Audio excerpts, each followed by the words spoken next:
بسم الله ما شاء الله. ايه رأيكم في المنظر الجميل ده يا جماعة؟ دي حاجة طالعة رباني عندي جنب البيت لوحدها كده، من غير صنع اي حد خالص، طالعة رباني لوحدها. بيبقى احلى صباح كده لما اشوفها كده على الصبح كده ايه، وعدي عليها كده جنب البيت عندي، البيت التاني طالعة كده في الشارع.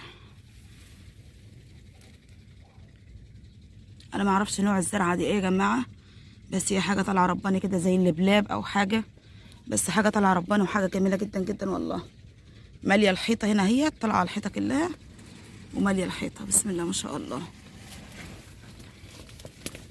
يعني جاية الصبح كده أعلى في الطيور، شدني المنظر وعجبني فقلت أصوره معاكم.